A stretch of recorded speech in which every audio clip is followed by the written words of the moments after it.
Hi, welcome to the last day on Earth. Before we begin, I want to ask you something simple. Where are you listening from tonight? And what time is it for you? Maybe it's late at night, the world outside already quiet. Or maybe it's early morning when everything still feels cold. And still, wherever you are, you're part of this journey with me. Tonight, we're stepping into an alternate Earth, the planet that never left its last ice age. Imagine continents buried under glaciers, oceans locked beneath frozen ceilings, and humans surviving not in cities and farms, but in snow huts, around fires, side by side with mammoths and wolves. Together we'll explore what life might have looked like if the world had stayed this way. Not just the science of climate and ecosystems, but the human struggle, the technology of survival, the cultures shaped by endless winter, and the lessons such a world could still teach us today. So settle in, let the noise of the day fade, and let's walk together across this frozen Earth that might have been. Chapter 1, The Frozen Dawn. Close your eyes for a moment, and imagine this. You wake to silence. Not the silence of a calm morning after rain, but the heavy, muffled quiet of snow stretching as far as the eye can see. The air is so cold, it bites your lungs. When you breathe, mist curls around your face and vanishes into the frozen air. This isn't winter passing through, this is the world permanently locked in ice. In this version of Earth, the Ice Age never ended. The glaciers that once covered North America, Europe, and Asia never retreated. They thickened century by century, pressing down with the weight of mountains. Valleys, once green with rivers, are now carved deep and lifeless by walls of ice.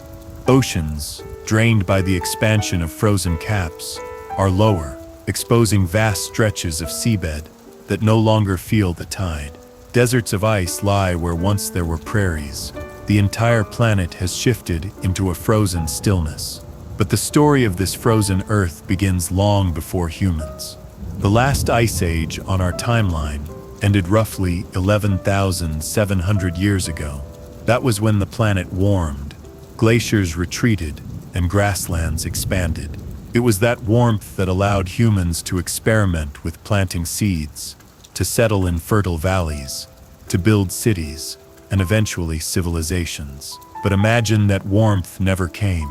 Instead of green fields, we would have faced an endless expanse of white. The sun would rise weak and distant, its warmth blunted by reflective ice. In our world, snow reflects nearly 90% of sunlight back into space. With continents blanketed in glaciers, Earth would be locked in a feedback loop. The more the planet froze, the more sunlight bounced away, the colder it became. Scientists call this a snowball effect, a frozen Earth that cannot easily recover. Life would continue, but it would not look like the Earth you know.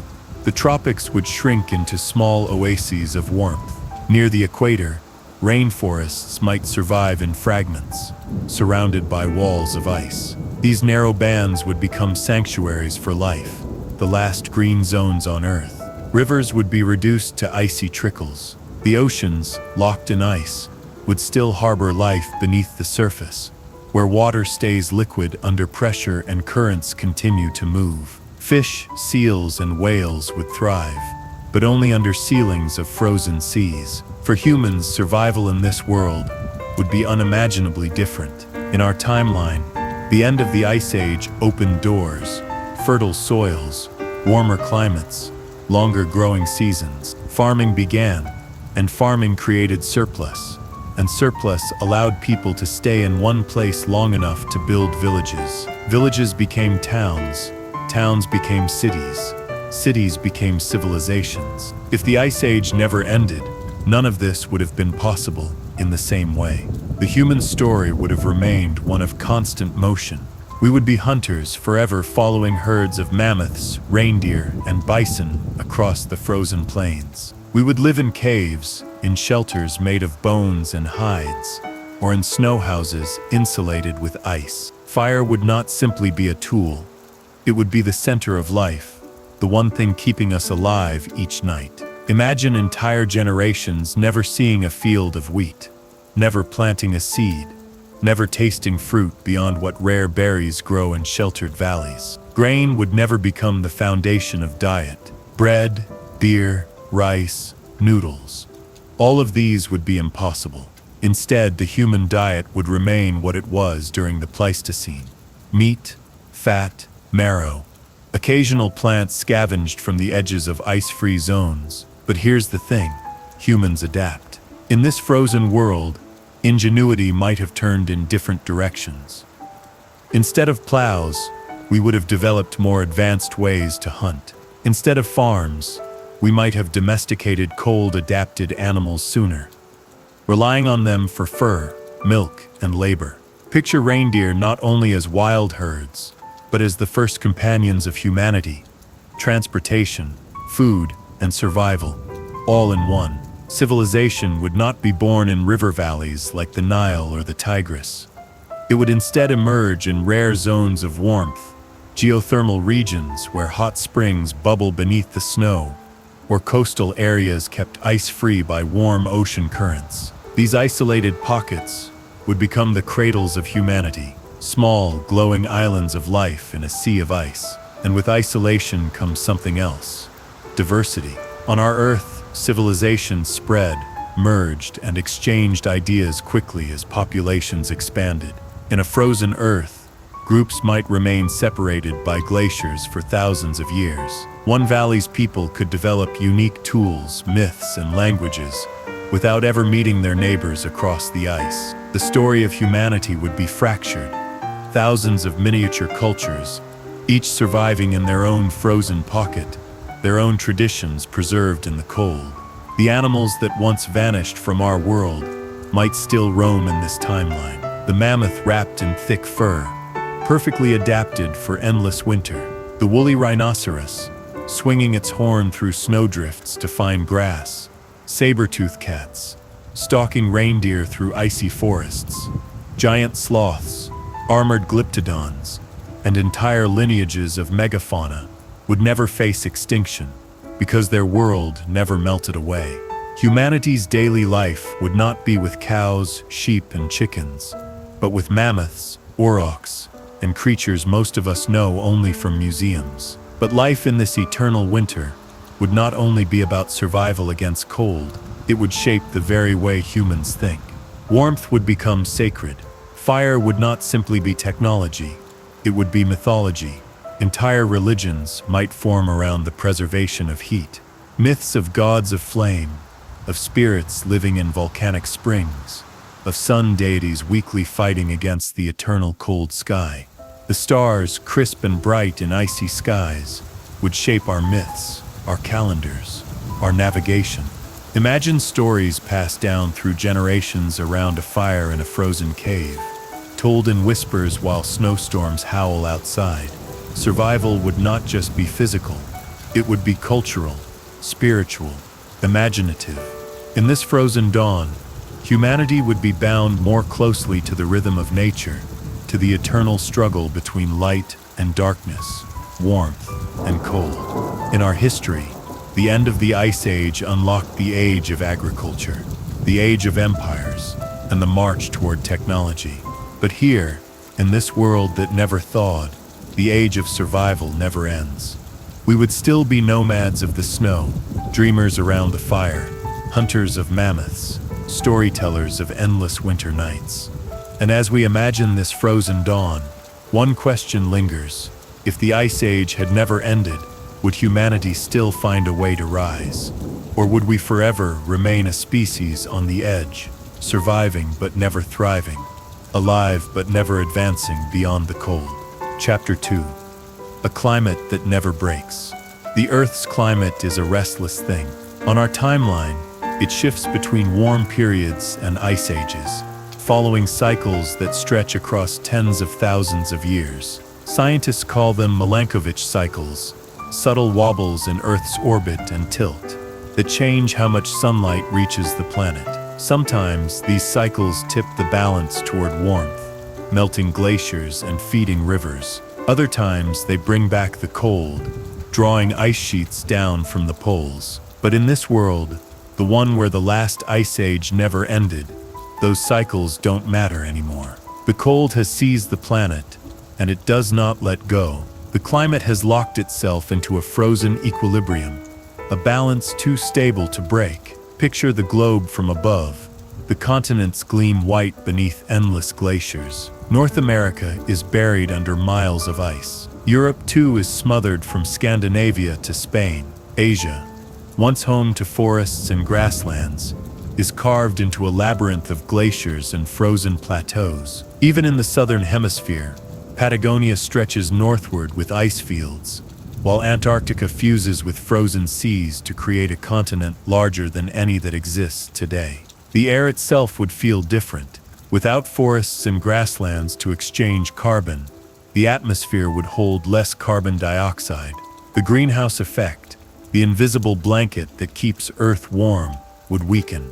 With sunlight bouncing off the vast icy surface, the planet cools further. Day after day, year after year, the feedback loop of ice and reflection drags the climate into deeper stillness. The phrase endless winter isn't just poetic, it's physics. In this frozen climate, weather patterns shift beyond recognition. Think of the jet streams, those fast rivers of air high in the atmosphere that steer storms across the globe. In our time, they twist and bend, bringing rain to some places, snow to others. But in a permanent ice age, those streams would flatten and slow. Cold air from the poles would surge unchecked, spilling across continents. Storms would be immense, snow falling for weeks, burying landscapes until even mountains vanish under white. Rain in most of the world would become a rare memory. Moisture that evaporates from the oceans freezes quickly, falling back as snow before it travels far. Rivers dry into trickles, and deserts expand across frozen plateaus. Only narrow belts near the equator would still feel the rhythm of rain. Here, tiny oases of green would cling to life, fragile lungs of the planet surrounded by oceans of ice. Seasons would still exist, but they would feel muted, stretched thin across the year. Summer would not be a time of warmth, but merely a pause in the cold, a few degrees above freezing, just enough to melt the snow at the edges of glaciers before it refreezes. Winter would last most of the year, its grip deep and heavy, turning soil to stone. And yet, even in this locked climate, the Earth is never truly lifeless. It adapts. Nature finds a way. Imagine lichens creeping across bare rock, their slow growth feeding tiny insects that cling to survival. Imagine hardy grasses rooted in pockets of soil, where glaciers have retreated just enough to expose Earth. In sheltered valleys, animals gather, forming dense populations around the only food sources available. The oceans, too, would change. With sea levels lower by more than 100 meters, coastlines stretch outward. New land bridges appear. Asia and North America connected by ice. Australia fused to Southeast Asia. Britain tied to Europe by a frozen plain. Migration across continents becomes easier, if one can survive the cold. Yet the oceans themselves are in chains. The surface freezes, sometimes for miles, and only in places where currents bring warmth do the seas remain liquid. Beneath the ice, marine life thrives in darkness, a shadowy world of fish and plankton carrying on beneath a frozen ceiling. For humans, this climate is more than a challenge. It is a constant presence, shaping every choice, every action. To survive here means to live, not against the cold but with it, bending to its rules. People would time their movements to the rhythm of storms, following herds across frozen plains when snow is firm, retreating into caves when blizzards rage. Every step outdoors is a negotiation with frostbite, every fire a fragile island of warmth in a world determined to smother it. Civilization as we know it relies on stability. Crops need steady seasons. Cities need predictable climates to store food and trade. In this never-ending ice age, there is no such stability. Farming collapses before it can begin. The soil is frozen, water locked in ice, growing seasons too short. Instead, humanity remains nomadic, tied not to land but to movement. Villages, if they exist at all, are temporary, dismantled when herds move on. But humans are inventive. If warmth cannot be found in the open, we seek it beneath the surface. In this frozen world, geothermal zones would become lifelines. Valleys where hot springs bubble from volcanic ground would gather people like moths to a flame. These places would be humanity's true cities, not sprawling metropolises but clusters of shelters around steaming water, where crops might be coaxed from soil, warmed by the earth itself. They would be rare, but they would be precious, fought over, protected, and revered. The climate would also shape technology. Instead of fields and plows, humanity's first great tools might be sleds, snowshoes, and insulated shelters. Instead of irrigation systems, we might have vast networks of fuel storage, stockpiling wood, peat, and oil for warmth. The technology of survival would replace the technology of growth. Culture, too, bends beneath climate. In this world, myths are not born from rivers or harvests, but from storms and frost. Deities are not gods of rain and sun, but of ice and fire. Stories tell of spirits who live in glaciers, of monsters lurking in snowstorms, of creators who breathe warmth into frozen clay. Children grow up believing that fire is holy, that to tend the flame is to guard life itself. And still, even with such hardships, humanity persists. We are a species of persistence, of endless adaptation.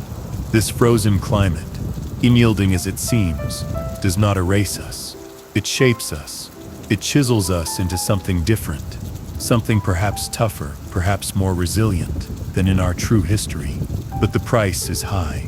Civilizations as we know them never rise. Empires do not march across continents.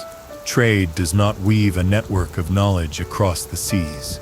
Instead, Earth becomes a patchwork of isolated cultures, surviving in fragments, always at the mercy of a climate that never changes, a winter that never ends. And so the question lingers, could a species trapped in such a world ever break free? Could humans facing a climate that never bends ever imagine a future beyond survival? Or would we remain frozen in time, caught in the grip of a climate that does not forgive and does not forget? Chapter 3. Life beneath the ice. When most people imagine an endless ice age, they think of a lifeless world, a planet locked in silence, glaciers swallowing everything, and the cold extinguishing all signs of life. But the truth is more surprising. Even under the heaviest sheets of ice, life has a way of enduring, adapting, and reshaping itself. Let's step into this frozen earth and look closely at what survives. Not the civilizations of humans, not the warmth of agriculture, but the wild, untamed forms of life that cling to existence in the shadows of ice. Start with the oceans.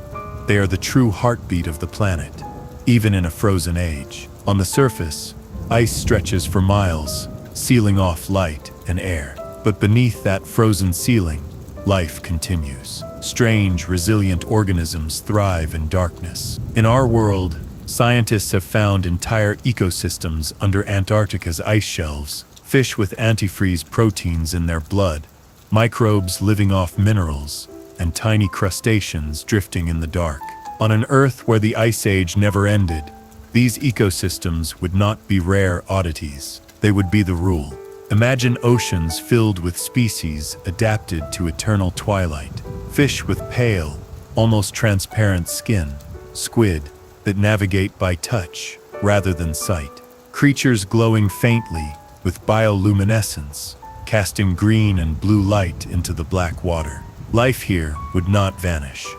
It would evolve in ways we can barely imagine. Seals and whales, too, would find their place. In our history, they live at the edges of sea ice, hunting in cold waters, but breathing in open air.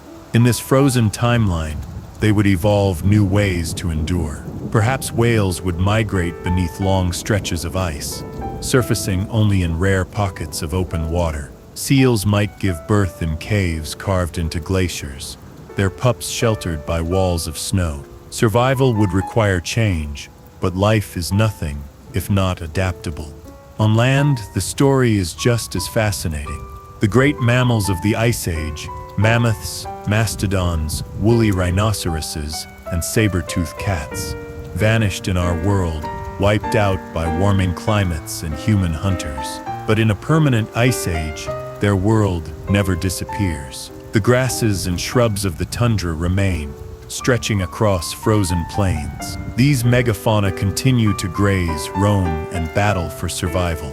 Picture herds of mammoths crossing endless snowfields, their tusks curving like pale moons. Woolly rhinoceroses digging through snow with their horns to find buried grass. Saber-toothed cats stalking these herds, waiting for a weak or injured prey to fall behind. Giant sloths lumber through icy forests, while packs of dire wolves prowl the edges of human camps. In this world, humans are not the dominant species. We share the earth with giants. Our survival depends on them, but we are also constantly in competition with them. Every hunt is dangerous. Every encounter reminds us that we are not masters of nature, but participants in it. The plants of this frozen world are equally remarkable. Forests would retreat, but not vanish entirely. In sheltered valleys where winds are softer and snow less harsh, hardy conifers might grow, pines and spruces, stretching skyward like spires of green against the white.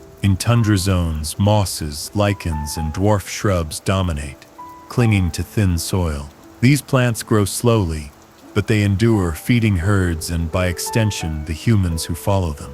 And what of the smaller, often forgotten life? Insects would still exist, though in fewer forms. Beetles adapted to cold, mosquitoes emerging briefly during short thaws, and flies that feed on the carcasses left behind by predators. Even in endless winter, the cycles of life and death continue, scaled down but never stopped. Beneath the glaciers themselves lies another hidden world. Scientists today have drilled deep into Antarctica and discovered lakes sealed beneath kilometers of ice, lakes that have been isolated for millions of years. In them, microbial life still thrives, feeding on minerals and chemical reactions. In a permanent ice age, these hidden habitats would be everywhere, each one a pocket of resilience. The Earth's surface may be hostile, but deep below, life finds warmth and geothermal energy, chemical gradients, and the slow release of nutrients from rocks. For humans living in this frozen world, these ecosystems would be more than curiosities. They would be lifelines. Fish beneath the ice would be hunted with spears through breathing holes. Megafauna would provide food, clothing, and shelter. Plants, rare as they are, would be gathered carefully, every berry or root a precious resource. Humans would become keen observers of these life forms, learning their patterns, their habits, and their migrations. Knowledge of animals would be as valuable as fire, passed down in stories and songs. But life beneath the ice is not only about survival, it would also shape the way people see the world. Imagine standing under an aurora-filled sky, surrounded by mammoths, wolves, and endless snow. To our ancestors, such a world was full of spirits and meaning. In this permanent ice age, that sense of wonder would never fade. Humans would live side by side with creatures that seem almost mythical. Giants, predators, and beings older than memory. And yet, it is not just the animals or plants that matter. It is the sheer persistence of life itself. The idea that no matter how harsh the world becomes, something always endures. This resilience is the quiet heartbeat of a frozen earth. It reminds us that even in the coldest, most unforgiving conditions, life refuses to disappear. The ice age never ending does not mean life ends. It means life transforms.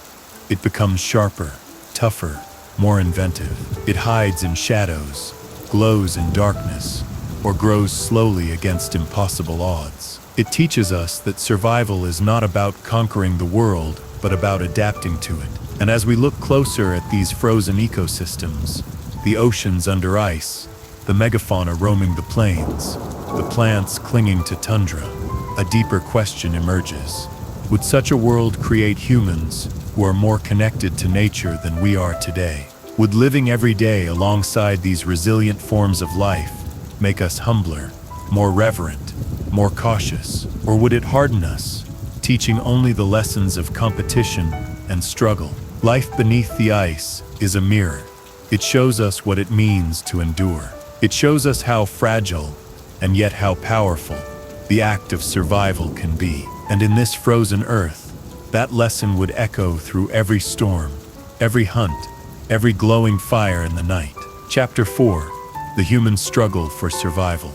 Imagine yourself as one of our ancestors in this alternate Earth, an Earth still locked in endless winter. You wake each morning not to birdsong or the sound of rivers, but to the howl of icy winds scraping across glaciers. Every breath is sharp, your lungs filled with air so cold it feels like knives. There is no guarantee of warmth, no promise of food waiting in the ground, no certainty that you will live to see another sunrise. This is the reality of human existence in a world where the Ice Age never ended. Survival as a daily negotiation with nature. In our history, the end of the Ice Age was the turning point that allowed humans to settle. Warmer weather softened soils, seasons lengthened, plants flourished, and farming was born.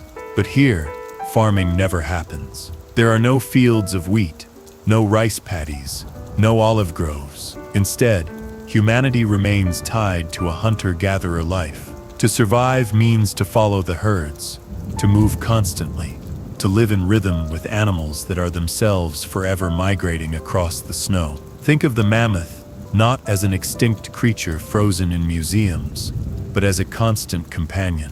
Tribes track their migrations for weeks, waiting for the right moment to strike. A successful hunt means food, clothing, and shelter. Its hide becomes tents, its bones shape tools, its tusks carve weapons. Nothing is wasted because nothing can be wasted. A single mammoth is the difference between life and death for a clan. Yet every hunt is dangerous. To bring down such a giant with spears and coordination requires courage, skill, and sacrifice. Many do not return. Other animals play their part in this frozen economy of survival. Reindeer herds are smaller but more frequent. Their hides supple, their meat more accessible. Wolves follow humans as much as humans follow wolves, at first as rivals, later perhaps as companions. The earliest domestication of dogs in this timeline might not be a matter of convenience, but of necessity. A dog in the hunt is an extra set of eyes, ears, and teeth. A dog in the night is warmth against frost and warning against predators. Humans and dogs, bound even more tightly by the cold, become inseparable. But survival is not just about food, it is about shelter. In a frozen earth, homes must be built quickly, carried easily, and insulated against blizzards. Caves, when found, are treasures, natural fortresses against the wind. But caves are rare, and humans cannot depend on stone alone. Instead, they build from what the ice and animals provide. Tents stretched from hides, huts shaped from bones and snow, domes of ice blocks cut carefully and stacked to form igloos. These structures are not luxuries. They are lines between life and death. The fire inside must be fed constantly, because once the fire goes out, the cold floods in. Coal fuel is another constant struggle. In our timeline, woodlands expanded with warming climates, giving us abundant fuel for fire. In a frozen earth, forests retreat. Trees are scarce, found only in sheltered valleys or volcanic zones. To light a fire, people rely on scavenging driftwood, burning animal fat, or digging into peat frozen beneath the ground. Fire is so precious that myths form around it. Some tribes treat it as a living spirit, a god whose survival ensures their own. Children are taught not just how to make fire, but how to keep it alive for weeks, carrying embers in containers of ash during long migrations. Clothing, too, becomes a survival technology. Furs are not decoration but armor. Layers of hides, stitched with bone needles and sinew thread, keep out the wind. Boots lined with grass and fur insulate against the ice. Masks and hoods cover every inch of exposed skin. In this world, clothing is not fashion, but life itself. The loss of a boot, the tearing of a coat, the failure of a seam. These are disasters that can cost a person's life in hours. Food is never secure. Hunting is unpredictable, plants scarce, and winters unforgiving. Famine is common. People learn to preserve what little they have, drying meat, storing fat, keeping caches buried in snow to protect against spoilage and scavengers. Yet even with preparation, hunger is a familiar shadow. Children grow thin, the old and weak are left behind. Every decision, to hunt, to move, to stay, carries the weight of survival. But in this hardship lies something remarkable: human ingenuity. The struggle sharpens the mind. Tools evolve quickly, designed to give small advantages against the cold. Spears tipped with stone become spears tipped with bone, then with shards of ice, hardened by fire. Swords are crafted to carry loads across snow. Snowshoes are fashioned from woven sinew and wood to spread weight on ice. Each invention is small, but each one extends life a little further. Community, too, becomes central. A lone person cannot survive in this frozen world. It takes many to hunt a mammoth, many to keep a fire alive, many to build and rebuild shelters as storms tear them down. Families expand into clans, clans into tribes. Knowledge is shared not through writing, which cannot survive the endless migrations, but through memory and voice. Stories, chants, and songs carry practical wisdom. How to find the herds, how to read the stars, how to spot the warning signs of thin ice or approaching storms. To forget is to die, so memory becomes sacred. Spiritual life is shaped by the struggle as well. When every breath feels borrowed from the cold, people search for meaning. They see spirits in the auroras dancing overhead. They give thanks to the mammoth for its sacrifice. They pray to volcanoes, hot springs, and the rare warmth of the earth's core. Their myths are not about abundance and harvest, but about endurance, fire, and the thin line between survival and extinction. Yet, despite all these hardships, humanity does not vanish. We endure. Our resilience lies not in comfort, but in adaptability. In a world of ice, we bend, we adjust, and we survive. And survival itself changes us. It makes us more cautious, but also more cooperative. It binds us to animals and to one another. It teaches us the value of every ember, every scrap of food, every piece of knowledge passed from one generation to the next. Civilization, as we know it, may never rise in this frozen world, but culture does. Human life, stripped down to its essentials, becomes a story of endurance, ingenuity, and community. The Ice Age never ending is not just a test of bodies, it is a test of spirit. It asks, how much can humans adapt? How far will we go to protect one another? To carry fire through the storm, to keep moving when everything around us demands stillness. And as we imagine this frozen existence, one truth becomes clear. The human struggle for survival is not just about fighting against the cold. It is about finding meaning in it. To live in this world is to live in constant dialogue with nature, sometimes adversary, sometimes ally, always greater than ourselves. Chapter 5. Agriculture frozen in time. Agriculture is often described as humanity's great turning point. In our history, when the last ice age ended and the glaciers retreated, humans discovered that seeds planted in warming soil could be coaxed into crops. Wheat along the Fertile Crescent, rice in Asia, maize in the Americas. Each crop became the foundation of civilizations. Fields of grain fed armies, built cities, and eventually gave rise to written language, trade, and technology. Farming didn't just feed us, it changed us. But in a world where the Ice Age never ends, farming never begins. The soil remains locked beneath permafrost. The growing season is too short, and the cold kills fragile shoots before they take root. Agriculture, the great engine of civilization, stalls before it is even imagined. Let's pause for a moment and picture what this means. No endless golden fields swaying in summer winds. No vineyards. No orchards heavy with fruit. No gardens cultivated by human hands. The earth is not a patchwork of farms, but a wilderness of snow, tundra, and ice. The idea of storing food by growing it in one place never takes hold. Humanity remains scattered, forever moving, forever following what little the land can offer. This frozen earth makes plants into treasures. In the tundra zones, tiny shrubs and hardy grasses push through the snow for only a few weeks of the year. Berries ripen in brief summers and are plucked immediately, eaten or preserved before frost returns. Roots hidden deep in the ground are dug out with bone tools, their calories precious. Nothing is taken for granted, where we today might walk through a forest and ignore the greenery. In this world, every leaf, every seed, every sprig of moss carries the weight of survival. Without agriculture, humans never gather in permanent settlements to farm. Villages exist, but they are small, temporary, and often abandoned when resources run out.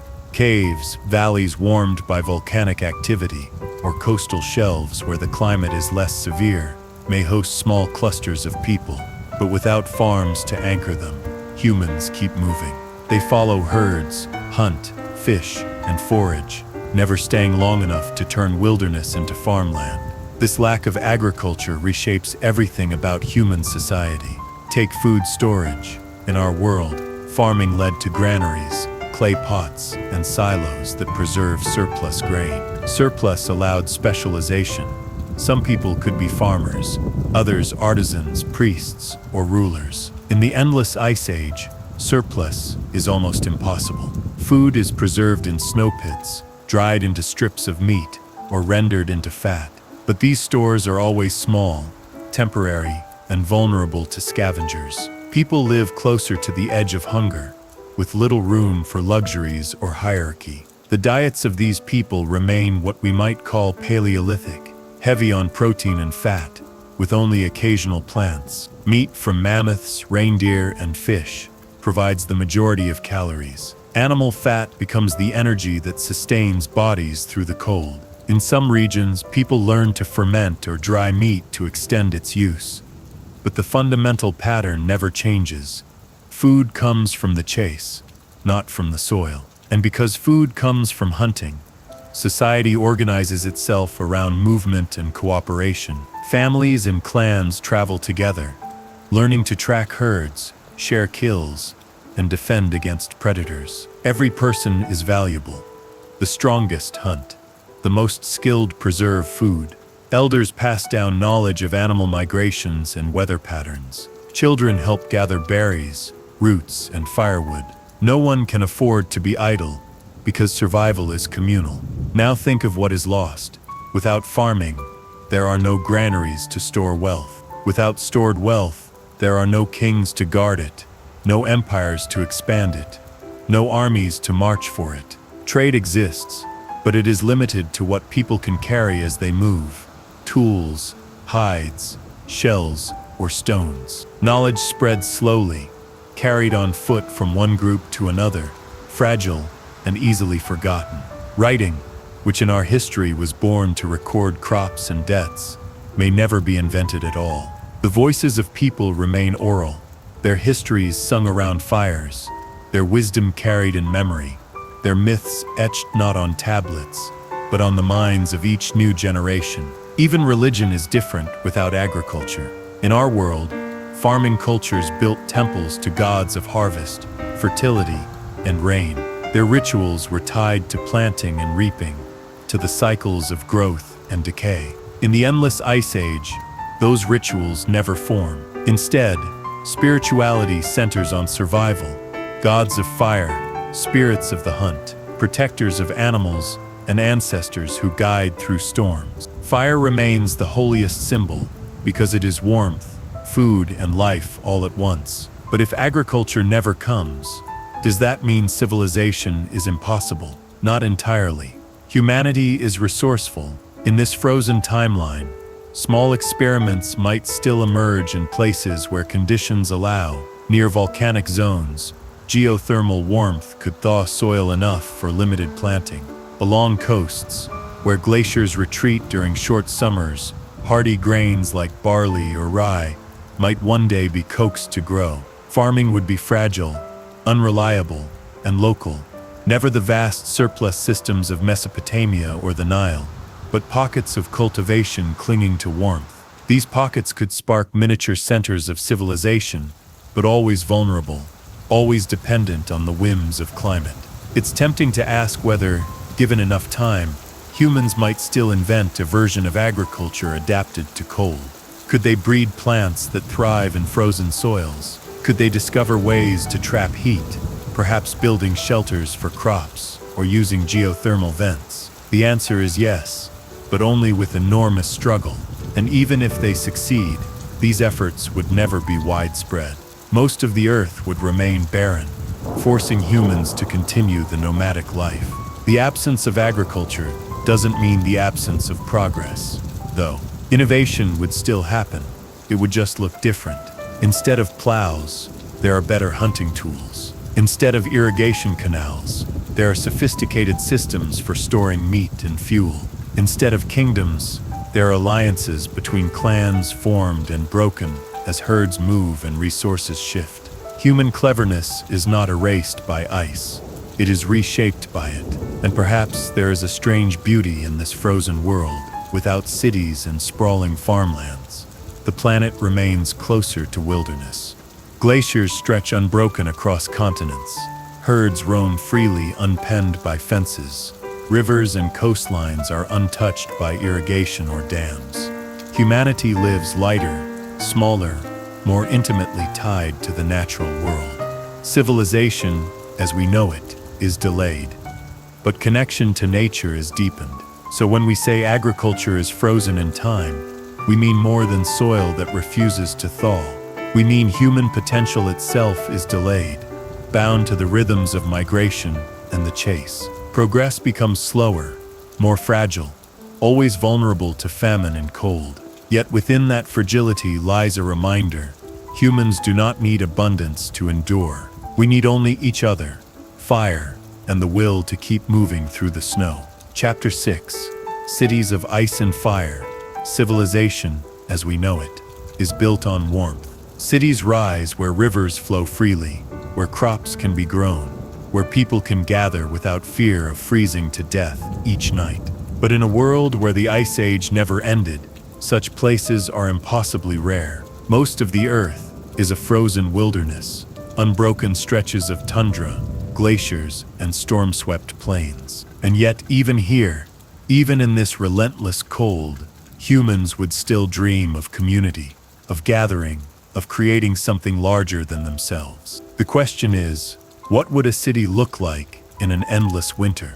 It begins with fire. In this frozen earth, fire is not just a tool, it is the foundation of everything. Without it, there can be no shelter, no cooking, no defense against the cold. The first cities would not be cities at all in the modern sense, but clusters of families around reliable sources of heat. Volcanic regions, geothermal springs, and areas where the Earth's crust leaks warmth would become humanity's natural capitals. Imagine a valley ringed with snow-covered peaks, but at its center, a steaming hot spring bubbles from the ground, releasing mist into the frigid air. Around this spring, shelters rise, not from stone or brick, but from bones, hides, and blocks of ice, insulated with snow. Smoke curls upward from each dwelling, fed by fires burning fat and peat. Here, dozens of families cluster together, sharing warmth, food, and protection. It is not a city of stone, but a city of fire glowing like a jewel against the endless white. Other settlements might form along the coasts, where ocean currents keep waters from freezing entirely. These coastal cities would be built around fishing grounds, where people carve holes into the ice to catch fish, seals, and whales. Communities here live in huts, dug into the ground, or built from driftwood, hides, and ice blocks. At night, lamps filled with whale oil flicker in the darkness, casting golden light across the snow. These settlements are fragile, threatened constantly by storms and shifting ice, yet they persist because the sea provides what the land cannot. In some regions, humans would dig downward instead of outward. Underground cities might form, burrowed into permafrost and volcanic rock. Tunnels would wind beneath the surface, insulated from the wind above. Fires would burn in central chambers, their heat shared across narrow halls. Food would be stored in icy caverns, safe from predators and spoilage. These subterranean settlements would feel like wombs of warmth in an otherwise hostile world, claustrophobic, but life-saving. The architecture of such cities would be unlike anything we know. Stone temples, marble palaces, or wooden towers are impossible when materials are scarce. Instead, structures are carved directly from ice and snow, then insulated with hides and moss. Walls glisten like glass in the pale sun. Roofs sag under the weight of snow, but are reinforced with mammoth bones. These buildings are not permanent, but permanence is not the point. In a world where storms can erase a settlement overnight, flexibility and repair matter more than grandeur. The economies of these frozen cities revolve around what little resources exist. Meat and fat from hunts are currency, as valuable as gold. Whale oil fuels lamps, warming both homes and spirits. Furs serve not just as clothing, but as trade goods, exchanged between clans. Tools made from stone, bone, and later metals scavenged from rare deposits become treasures, handed down through generations. In this economy, survival itself is wealth, and the ability to keep others alive defines leadership. Social structures, too, would be shaped by the ice. Leaders are not kings commanding armies, but elders and hunters who know the land, the animals, and the fire. Wisdom, memory, and skill replace written laws. Stories hold authority. Myths preserve rules. And because each settlement is fragile, cooperation becomes essential. Rivalries risk starvation, so alliances, however temporary, are common. Still, the scarcity of resources ensures tension simmers. Disputes over hunting grounds or access to hot springs could easily ignite into conflict. And in this frozen world, war is less about conquest and more about survival. Yet even within such hardship, culture flourishes. In these icy cities, art and expression take forms suited to the environment. Carvings in bone and ivory depict mammoths, wolves, and spirits of the hunt. Kongs echo in caves, telling of ancestors who braved the cold. Dances performed around fire pits celebrate the return of hunters, the rare birth of children, or the brief thaw of summer. Fire itself becomes sacred, the center of every ritual, the symbol of life. These cities are not just shelters from the cold, they are sanctuaries of meaning. Technology in this frozen timeline follows different paths. Where our ancestors invented irrigation and plows, these people developed sleds, skis, and snowcraft. Where we mastered pottery for storing grain, they perfect containers carved from bone and ice for carrying fat and water. Metals, when discovered, are used first not for plows or coins, but for better blades, spearheads, and needles to stitch hides. And over time, as knowledge grows, some of these cities of ice and fire might experiment with harnessing geothermal heat more directly, creating hot water baths, steam shelters, even crude heating systems. The cold delays progress, but it does not erase it. Now imagine what it feels like to live in one of these cities. The outside world is endless white, blizzards howling for days, the horizon swallowed by snow. But inside, a fire crackles. People gather shoulder to shoulder, sharing warmth, stories, and songs. Shadows dance on the walls of ice. Outside, mammoths move slowly across frozen plains, their silhouettes visible against auroras shimmering in the sky. In this moment, the city is not just a place of survival. It is a pocket of humanity in a world that seems determined to erase it. Over generations, These clusters of warmth grow in both size and ambition. A small hot spring village becomes a hub of trade between clans. A coastal settlement evolves into a network of whaling communities, exchanging oil and tools. Underground tunnels expand into sprawling warrens that can house hundreds. They are fragile, always at risk of collapse or famine, but together they form the frozen equivalents of our great cities. Not Rome, not Babylon, but icy echoes, resilient, practical, and deeply human. What these cities lack in scale, they make up for in symbolism. They are proof that even in the harshest climates, people cannot resist the urge to gather, to build, to share. They are beacons of defiance against the cold, glowing clusters of life in a land of ice. And perhaps, in some way, they are more enduring than our own sprawling cities, because they are built not on dominance over nature, but in constant negotiation with it. The Ice Age never ending does not mean humanity never dreams. It means our dreams take different shapes, smaller, harder, forged by fire and ice. These cities, though humble, are testaments to our ability to carve community from even the most unyielding landscapes.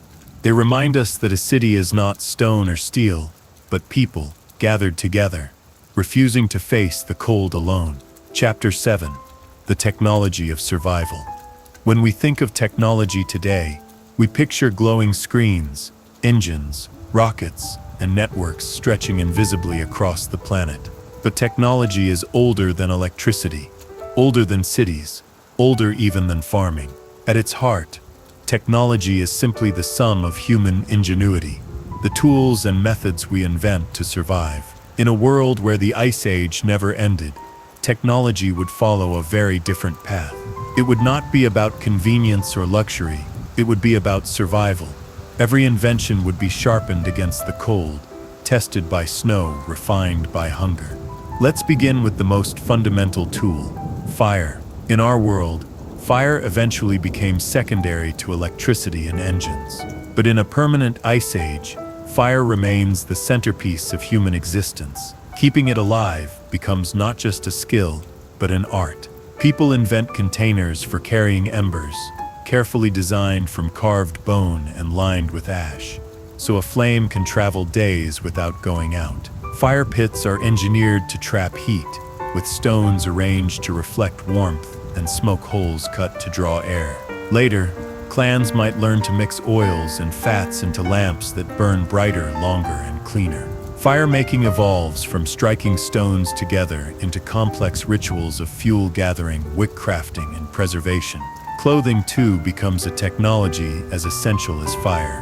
In our world, clothing moved from necessity to expression. But in a frozen earth, it never escapes necessity. Every stitch is survival. Humans learn early to tan hides, to soften furs, to layer garments against frost. Needles carved from bone become prized tools, and sinew thread is stronger than gold. Over generations, clothing evolves into highly specialized designs. Boots lined with grasses for insulation, cloaks layered with double furs, hoods trimmed with animal hair to break the wind. Even the smallest detail, like a seam sewn tighter or a strap woven from gut, can mean the difference between frostbite and safety. Then comes movement. To survive in the endless snow, humans must travel constantly, following herds, seeking resources, escaping storms. Bare feet sink too deep, and burdens cannot be carried far on the back. So humans invent ways to master the ice. Snowshoes appear first, wide frames of wood or bone lashed with hide, spreading weight across the snow. Sleds soon follow, dragged by humans or animals, transforming heavy loads into gliding cargo. In time, dogs, already companions in hunting, are trained to pull these sleds, giving humans the first true vehicles of the frozen world. Skis too might emerge early, planks smoothed and bound to feet, allowing hunters to glide silently across plains, chasing prey or escaping predators. Movement is survival, and survival demands innovation. Shelter becomes another frontier of technology. At first, it is simple: tents of hide stretched over bones, caves reinforced with snow. But humans quickly learned to build with ice itself. Blocks carved from compacted snow are stacked into domes, their geometry distributing weight evenly so storms cannot collapse them. Inside, fires burn low, melting only the innermost layer, which then refreezes, sealing cracks and strengthening walls. Later, underground dwellings expand, tunnels cut into permafrost, chambers reinforced with mammoth bones, roofs lined with moss and hides to trap heat. These are not grand cathedrals, but they are marvels of engineering in their own right, built entirely with what the frozen land provides. Weapons and hunting tools also take a unique path. In our history, the bow and arrow revolutionized the hunt, but in the endless ice age, adaptation is constant. Spears remain central, but their design evolves. Weighted tips, detachable heads, shafts balanced for throwing across icy winds. Harpoons emerge for hunting seals and whales, their barbs carved from bone or ivory, tethered with sinew rope.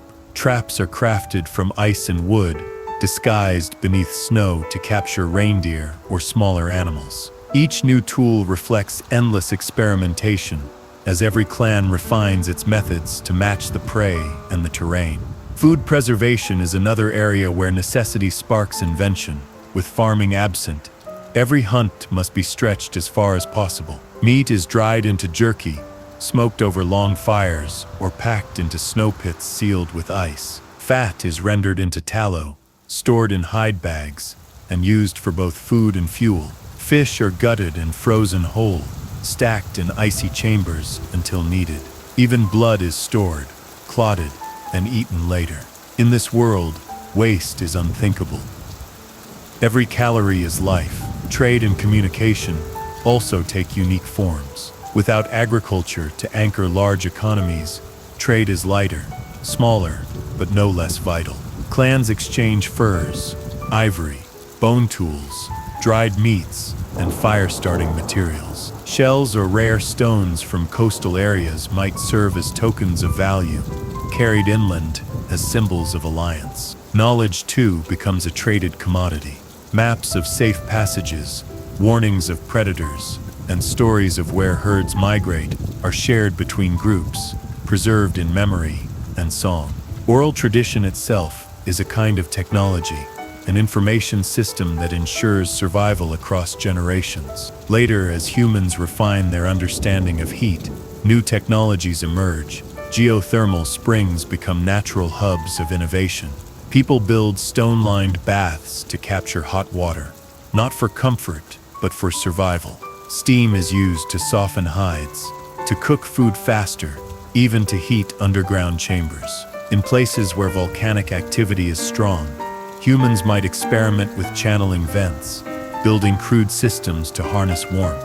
These are not power plants in the modern sense, but they are early steps toward controlling the Earth's energy in ways unique to a frozen world. Metalworking, too, would eventually come, but slowly. Without large settled populations to mine and smelt, metallurgy lags. Yet meteorites and small deposits of exposed ore could still be discovered. A hunter who finds iron would recognize its strength, shaping it into spearheads sharper than bone. Over time, these discoveries spread, and fires are built hotter, lined with stone to smelt small amounts of metal. But rather than fueling plows or coins, metal in this world remains focused on survival. Better blades, stronger needles, sturdier tools. Perhaps the most important technology of all, though, is cooperation. In this world, no single invention is enough. Fire without shelter is wasted. Clothes without food mean little. A sled without dogs cannot travel far. What binds it all together is community, the shared effort of many people working toward survival. Knowledge passed from elder to child, hunter to apprentice, mother to daughter, keeps the chain unbroken. Cooperation itself becomes a kind of living technology, one that no storm can erase. Step back and imagine what this world would look like after thousands of years. Not skyscrapers or satellites, but landscapes dotted with glowing villages around hot springs. coastal huts lit with whale oil lamps, underground warrens warmed by steam. The technology here is not about dominating nature, but about negotiating with it, finding small victories against cold, carving moments of warmth from endless winter. And perhaps in some ways, this alternate technological path is just as impressive as ours. To build computers and rockets in a warm, fertile world is one kind of genius. But to keep fire alive for centuries against the weight of an ice age, to design clothes, tools, and shelters that turn death into life day after day, that is another kind of genius entirely. It is quieter, humbler, but no less extraordinary. The ice age that never ends would not stop human invention. It would focus it. Every tool sharpened by necessity, every design tested by frost, every success measured not in comfort, but in survival. This is the technology of survival, fragile, improvised, but enduring. Proof that even in a frozen world, human creativity burns as fiercely as fire. Chapter 8: Oceans in Chains. The oceans are the Earth's lungs and arteries, moving heat, feeding clouds, and sustaining life in ways we rarely see. On our timeline, the retreat of glaciers at the end of the last ice age allowed sea levels to rise and circulation to stabilize. But in a world where the ice age never ended, the oceans remain trapped under frozen lids, chained into silence. The map of Earth is forever changed. With sea levels locked low, land bridges connect continents. Britain is part of Europe, Siberia links to Alaska, and Australia fuses with Southeast Asia. Humans and animals wander across frozen highways that in our world lie hidden beneath water. Yet these bridges are no paradise. They are plains of ice, swept by storms, dangerous to cross, but essential for survival and migration. The coastlines themselves are unrecognizable. Instead of rolling surf, cliffs of frozen ocean rise from the shore, sheer and immovable. Waves do not crash. They groan under pressure, cracking and shifting as glaciers inch outward. The open sea exists only in rare patches where winds and currents hold back the ice. These polynias, small pools of liquid water, become lifelines for life above and below. Beneath the frozen surface, ecosystems persist in shadow. Fish swim in twilight, blood laced with antifreeze proteins. Crustaceans drift in darkness, feeding on faint trickles of nutrients. Strange glowing creatures light the water with bioluminescence. Marine mammals adapt too. Whales navigate vast distances under ice, surfacing only at precious polynias. Seals carve dens into snow to birth their pups. Orcas stalk in silence, mastering hunts in near darkness. Life never disappears, it changes. For humans, these oceans are both threat and salvation. Food is locked away, but the promise of fish, seals, and whales drives innovation. People carve holes into the ice, waiting patiently with bone harpoons. Coastal groups track whales to openings in the ice, risking their lives for meat and oil. Whale oil in particular becomes as valuable as gold, a fuel for lamps, a source of warmth, a currency of survival. Yet the frozen oceans are more than a larder. They are highways. With land bridges exposed, humans spread far and wide, crossing into the Americas, moving between continents without the need for ships. The frozen sea connects instead of divides, allowing migration that shapes entire histories. Tribes follow herds across these expanses, building networks of movement that replace networks of trade. The frozen oceans also reshape climate itself. Today's seas act as a conveyor belt, moving heat from the equator to the poles. But here, currents weaken beneath the ice. Without that heat transfer, tropical belts shrink and storms grow harsher. Rainfall declines, rivers dry, and much of the planet becomes harsher still. The ocean, usually Earth's stabilizer, becomes its amplifier of cold. Life on land depends on these changes. Herds of mammoth, reindeer, and bison wander farther in search of grazing. Humans tied to these herds must follow, walking greater distances, pushing into new lands. Settlements near the coast adapt or die. Fishing villages dig through ice, develop better harpoons, and haul catches across frozen plains on sleds. In this world, survival along the ocean is a constant test of patience and skill. But the sea in chains is not only a physical barrier, it becomes a cultural symbol. Myths rise of spirits beneath the ice, gods who breathe life into Polynesias, monsters lurking where the water swallows hunters whole. The frozen ocean enters songs, rituals, and stories, a place of fear and reverence all at once. Where fire is worshipped as life, the ocean becomes the mystery, a hidden world that feeds but also punishes. Over generations, technology bends to meet the challenge. Harpoons grow sharper, ropes stronger, sleds sturdier. Whale oil lamps glow brighter in underground homes. People learn to read the ice, its cracks, its sounds, its shifting colors under the aurora. They come to know where it will break, where it will hold, where life can be found. Knowledge of the ocean is as essential as fire itself. From above, Earth, in this frozen timeline, gleams white, its seas sealed, continents fused together. From below, the ocean is alive, though muted, carrying life in silence. For humanity, the ocean in chains is both obstacle and teacher, forcing resilience, ingenuity, and humility. The seas may be locked, but they still breathe beneath the ice. They still remind us that life does not vanish easily. It adapts, endures, and continues, even when the surface of the world has frozen into stillness. Chapter 13. The culture of cold. Culture is born from the environment that shapes us. In warm valleys, where fields yield grain and fruits, people build temples to fertility, gods of the harvest, and myths of abundance. In deserts, stories arise of endurance, of water as divine, of spirits hidden in shifting sands. In our history, the end of the Ice Age gave humanity the soil and seasons to create cultures of growth, expansion, and permanence. But in a frozen Earth, where the Ice Age never retreats, culture itself is carved from cold. Imagine a people who grow up, never seeing green fields, never tasting the sweetness of ripe fruit, never knowing the security of full harvests. Their world is snow, wind, and the shimmer of auroras above. Their stories are not about planting and reaping, but about fire, storms, animals, and survival. Fire becomes the holiest symbol. It is life condensed into light, a fragile barrier between warmth and frost. Children are taught from the earliest age to guard it, to feed it, to respect it. Entire rituals grow around the tending of flames, each ember treated as sacred.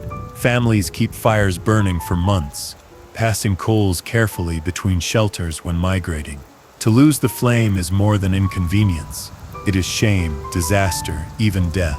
Fire is not a tool. Fire is a spirit, alive, demanding care. Animals are not seen as lesser beings, but as powerful presences woven into myth. The mammoth, whose flesh and hide sustain entire clans, becomes a creature of reverence. Its image carved into ivory, its spirit honored in chants before each hunt. To kill one is to engage in a sacred act, not of conquest, but of exchange, life taken with respect. Predators too shape belief. Wolves are feared and admired, their cunning seen as lessons. Saber-tooths and cave lions become symbols of death and rebirth, teachers of vigilance. Humans see themselves not above these animals, but among them, bound in a shared world where survival is a constant negotiation. The auroras dancing across the frozen sky inspire awe that becomes mythology. Their shifting colors are read as messages from the ancestors or as spirits moving between realms. Entire ceremonies are held under their glow, songs echoing into the night, dancers circling fires while the heavens ripple in green and crimson light. The stars, sharper and brighter in the thin cold air, guide migrations and inspire myths of hunters, animals, and gods locked forever in the sky. The night sky itself becomes a sacred book, its patterns memorized and retold, preserving both navigation and spiritual meaning. Art flourishes in forms suited to this world. Caves are painted with images of mammoths, lions, and hunts, not simply as decoration, but as prayers, records, and lessons. Bones and tusks are carved into figurines that capture the spirits of animals. Clothing, painstakingly stitched from hides, is decorated with beads, shells, or painted patterns, turning necessity into expression. Music is woven from the tools of survival. Flutes made of reindeer bone, drums stretched with hide, rattles filled with seeds or stones. Around the fire, these instruments echo with songs that bind the clan together, carrying stories of ancestors, myths of spirits, and the wisdom of the land. Because the environment is so harsh, cooperation becomes a cultural cornerstone. No one can survive alone, so traditions emphasize sharing, reciprocity, and community. A successful hunt is celebrated not by individual pride but by feasts where every member eats. Stories praise generosity, warn against greed, and condemn hoarding. In a place where resources are scarce, culture teaches that the survival of the group is more important than the survival of one. This ethic of sharing shapes identity itself. People see themselves not as individuals first, but as members of clans, each bound to the others by fire and hunger. At the same time, scarcity also breeds conflict, and this too seeps into culture. Stories of rival clans, of battles over herds or hunting grounds, become cautionary tales. Rituals of peace, exchanges of gifts, shared hunts, intermarriage, are developed to prevent bloodshed, for violence risks not just lives but entire lineages. Culture here is both a shield against conflict and a mirror of it, shaped by the precarious balance between cooperation and competition. Spiritual leaders and storytellers hold central roles. Without written language, memory becomes sacred. Elders carry the weight of generations, reciting the migrations of animals, the timing of seasons, the location of safe paths. Their words are more than knowledge, they are lifelines. Myths and stories become the vessels of science, history, and morality. A tale about a hunter disrespecting a mammoth spirit might carry warnings about waste. The legend of a fire god might encode rules about preserving embers. Storytelling is not a pastime. It is the cultural glue that ensures survival. Festivals and ceremonies arise around the rhythms of the frozen world. The return of migrating herds sparks dances of gratitude. The brief thaw of summer is marked by feasts, laughter, and gatherings between distant clans. Death is honored with rituals of fire, where bones are carved or buried with tokens to guide the spirit. Birth is celebrated with offerings to animal spirits, prayers for strength, and songs to welcome new life into a world of ice. Even in a landscape that offers so little abundance, culture creates moments of beauty, joy, and meaning. Technology and art intertwine seamlessly. A sled is not only a tool of transport, but decorated with carvings of wolves or mammoths, symbols meant to protect the journey. A spear is etched with lines and patterns that speak of its maker's lineage. Clothing is embroidered with beads not just for beauty, but to tell stories, to signal identity, to connect a person to their clan. In this world, nothing is wasted, and nothing is purely functional. Every object carries layers of meaning, cultural and spiritual, as well as practical. Over generations, this culture of cold becomes humanity's anchor. It teaches endurance in the face of endless winter. It fosters humility before the power of nature. It emphasizes the collective over the individual, the spiritual over the material, the symbolic over the monumental. There are no towering stone temples here, no sprawling cities of marble and bronze. Instead, there are fires glowing in snow huts, dances beneath auroras, songs carved into the silence of glaciers. Civilization here is smaller in scale, but deeper in connection.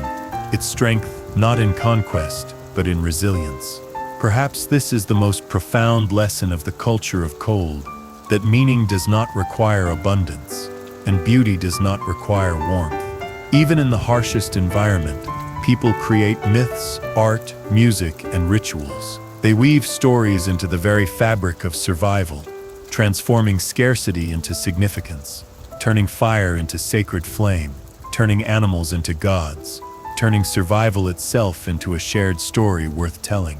In a frozen earth, culture is not an afterthought to survival. It is survival. It is the force that binds people together, the reason they keep going, the light that flickers against the endless dark. The ice age that never ends does not freeze culture into silence. It shapes it into something fierce, resilient, and enduring. A culture as eternal as the cold itself. Chapter 14. If the Ice Age met modern science, imagine a world still locked in winter, where glaciers stretch across continents and oceans lie chained beneath ice. Humanity survives in scattered clusters, clans by geothermal springs, villages along narrow coasts, tribes roaming the tundra with herds of mammoths and reindeer. Now add to this picture something extraordinary: the knowledge and tools of modern science. How different would that frozen earth become if human curiosity and invention had grown, not in warm valleys and fertile plains, but in caves and snow huts, in cities carved from ice and tunnels warmed by volcanic heat. The first challenge modern science would meet is the same one faced by every generation before heat. In our history, fire gave way to coal, then oil, then electricity, all of it used to push back against cold and darkness. In an endless ice age, this drive would be even stronger. Scientific progress would be focused not on luxury or convenience, but on survival. Instead of skyscrapers, the early fruits of science might be insulated dwellings designed to trap every spark of warmth. Instead of sprawling farms, there would be experiments in hydroponics and controlled environments, ways to coax plants from frozen soil using artificial light and heat. Energy research would dominate from the start, with every mind focused on how to keep fire burning longer, how to harness geothermal springs more efficiently, how to store heat for when storms rage. Transportation, too, would evolve differently, where our ancestors invented the wheel for roads across open land. A frozen earth would prioritize sleds, skis, and icecraft. With modern science layered on top, these become advanced technologies: lightweight sleds, powered by efficient engines, hovercrafts, skimming across glaciers, tunnels bored through ice to link settlements. Air travel would develop earlier, perhaps, as humans seek to cross landscapes made impassable by storms and crevasses. Instead of highways, frozen earth would be marked by air corridors and sled routes, its infrastructure adapted entirely to cold. Food science would be transformed. Without agriculture, humans would never rely on vast fields of wheat or rice.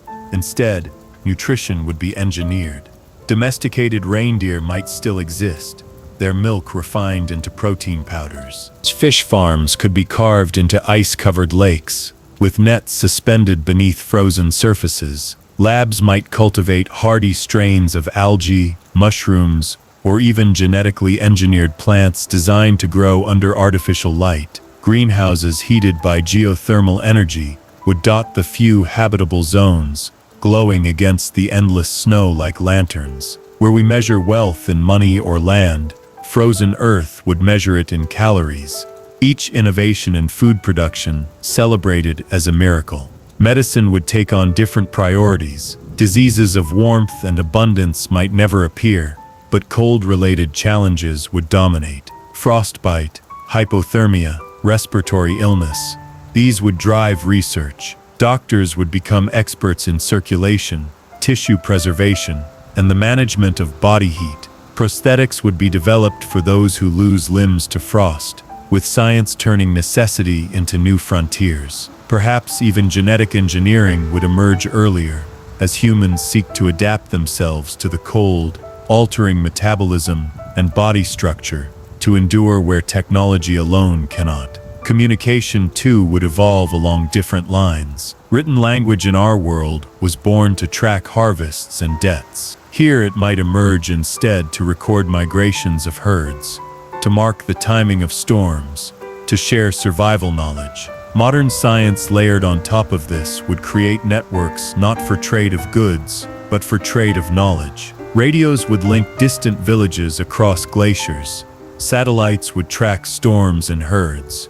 Data would flow about the movements of whales beneath ice. Information, not grain, becomes the lifeblood of survival. Even our relationship to the natural world would shift. In our timeline, agriculture and cities encouraged humans to see themselves as separate from nature, bending it to their will.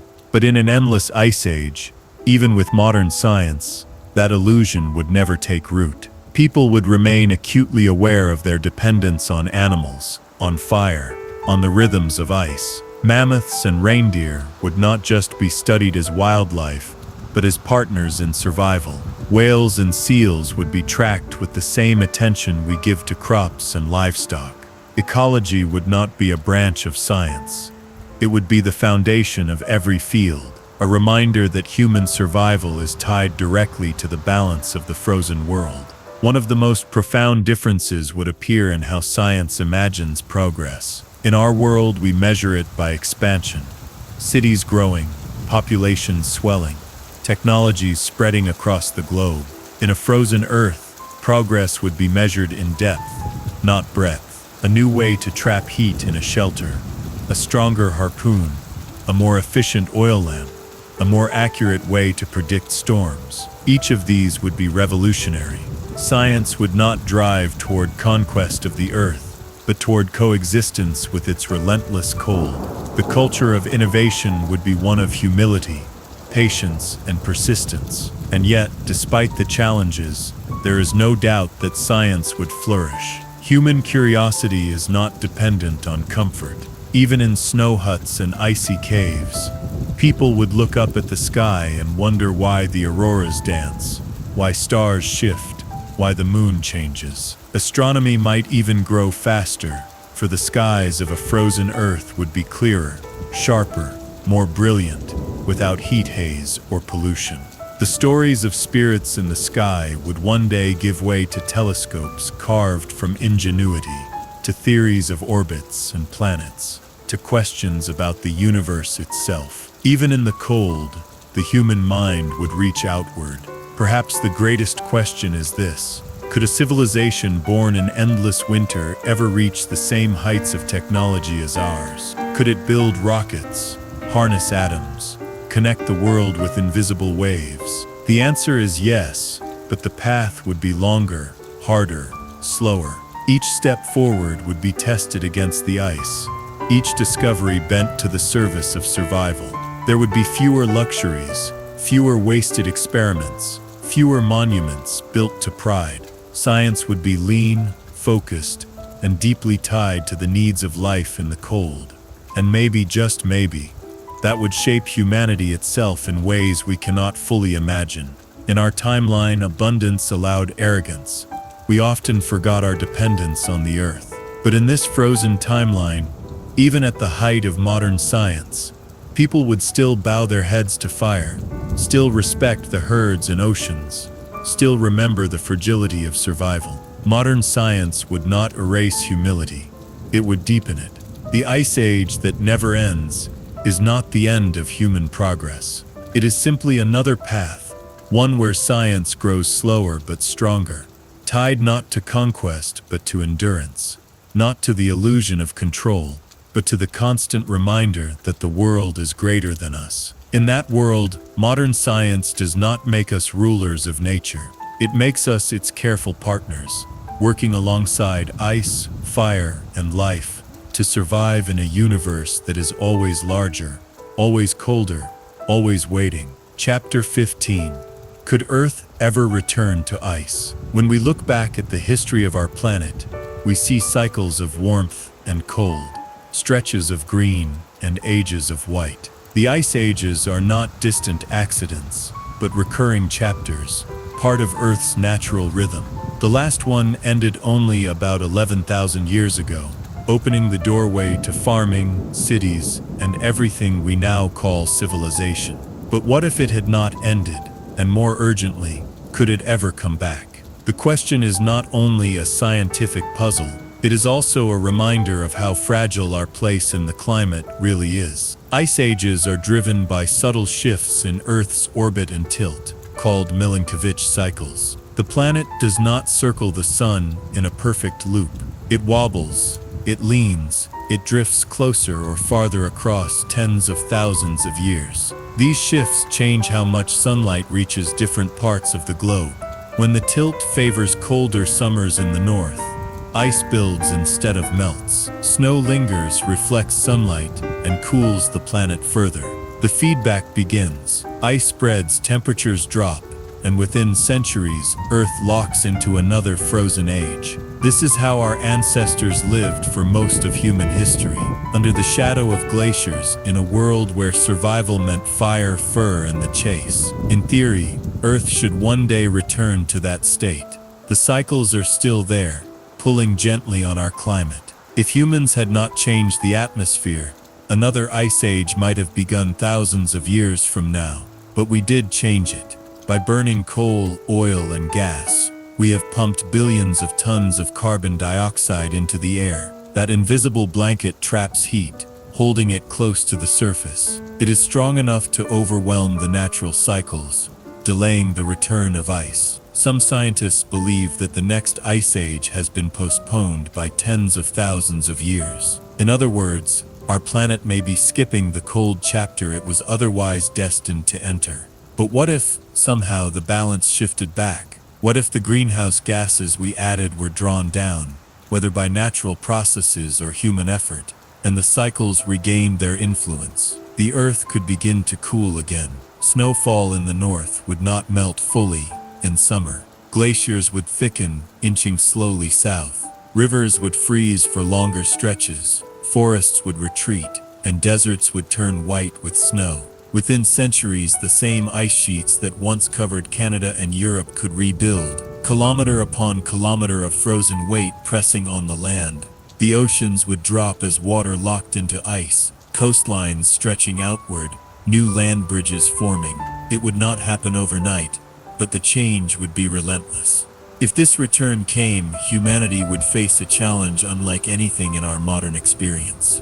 Billions of people now live in areas that would be crushed by advancing glaciers. Entire countries in Europe, North America, and Asia would vanish beneath ice. Agricultural heartlands from the Midwest plains to the Ukrainian steppes would become unusable. Food systems would collapse. Coastal cities, already threatened by rising seas in our present, would face a new crisis. Not floods, but frozen deserts where oceans once lapped. Migration would be inevitable.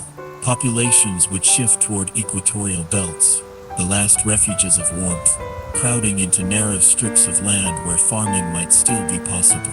Our technologies could slow the suffering, but could they stop the ice? In this scenario, science would be forced to turn toward climate engineering.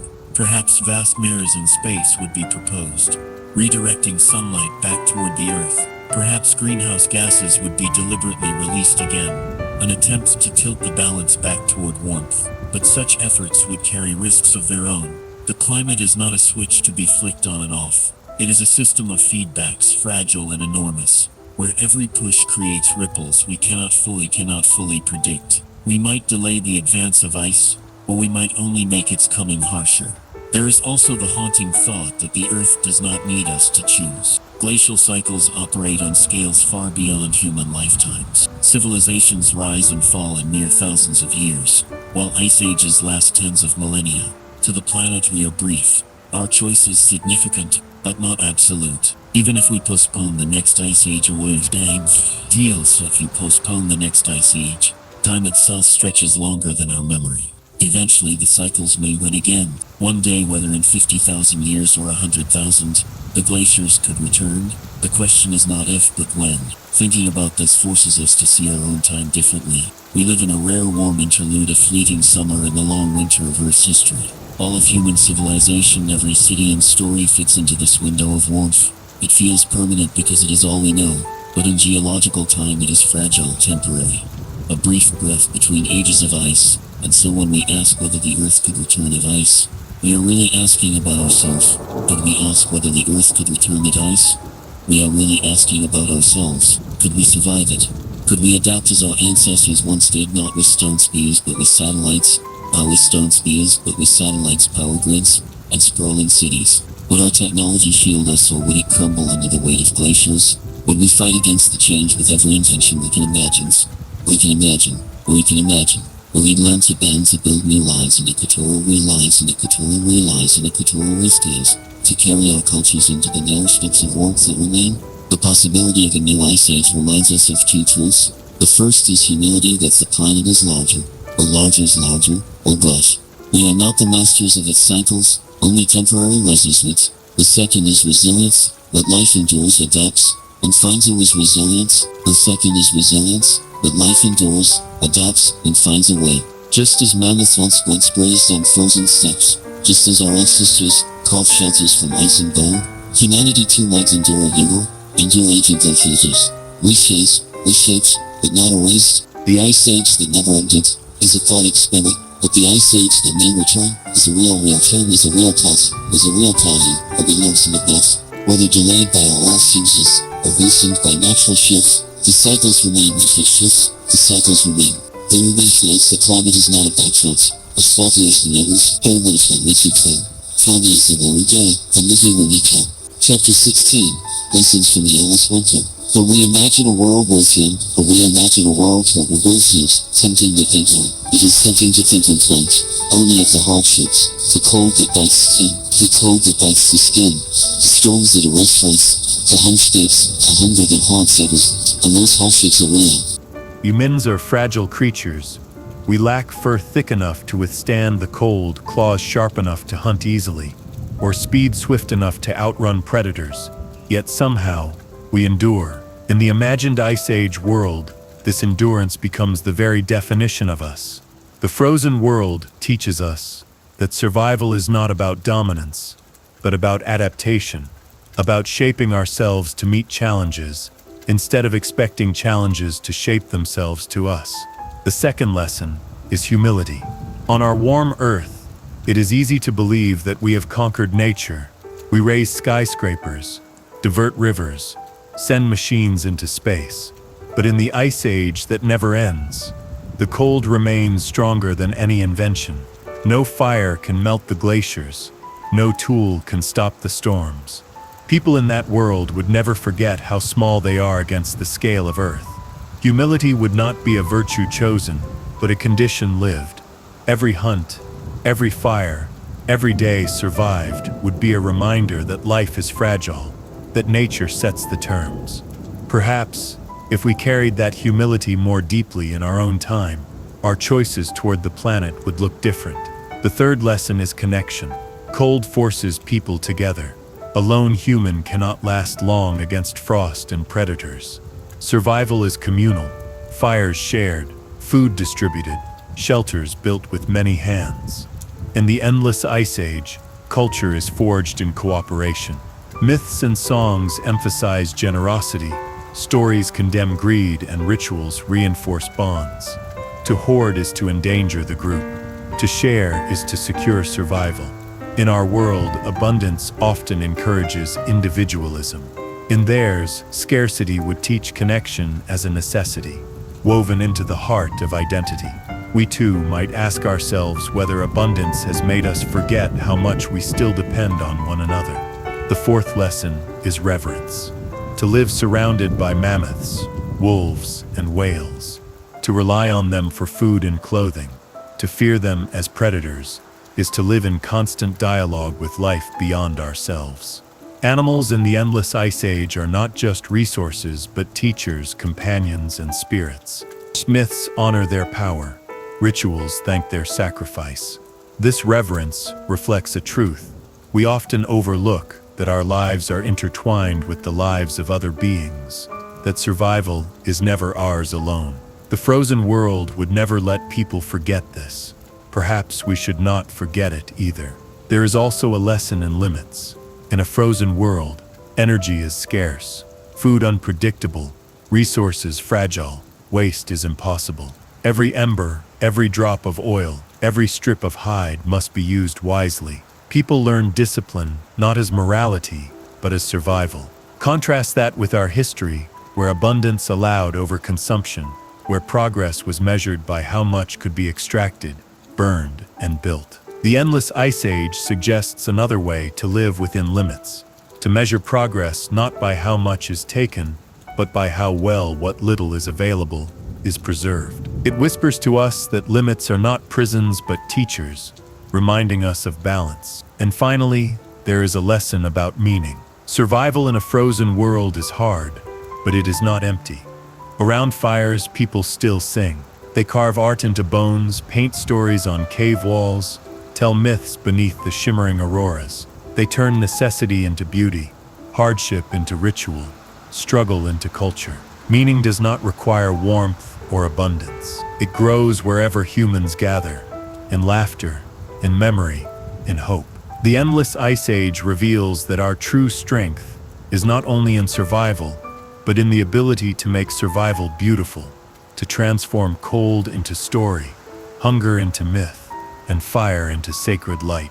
When we reflect on this imagined world, the question is not only what if, but what now? What lessons from this alternate Earth could guide us in our real one? We live in warmth, but that warmth is not guaranteed.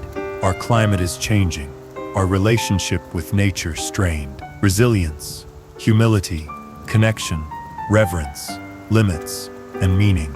These are not just traits of people in a frozen timeline. They are traits we may need in our own. Perhaps that is the final gift of imagining an ice age that never ends. It reminds us that humans are capable of living in harmony with the harshest environments, of building cultures that honor fire, animals, and each other. It reminds us that survival is never just physical but cultural and spiritual.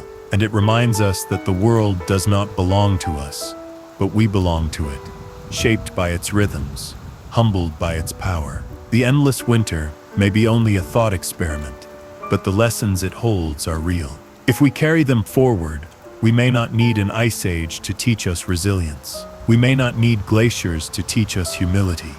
We may not need scarcity to teach us connection, reverence, and balance. We can choose to learn them now, in our warm age, before the planet reminds us once more that its cycles are larger than us. The ice age that never ended is not just a frozen alternate history.